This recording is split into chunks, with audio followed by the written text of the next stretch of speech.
Hi guys, kain tayo. Ube champurado. Tingnan nyo guys, oh. Sobrang creamy. Tikman natin.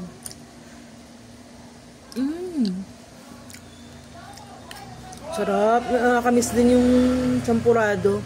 Ube. Sarap. Sausaw natin yung tikoy. Tikoy na ube din. Guys, oh.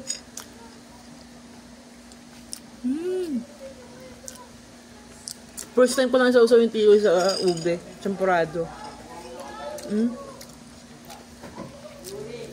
Ang sarap, terno.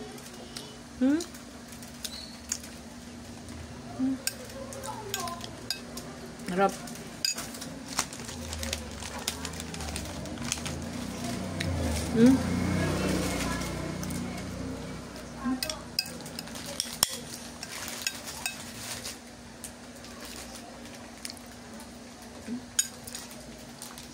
Sarap.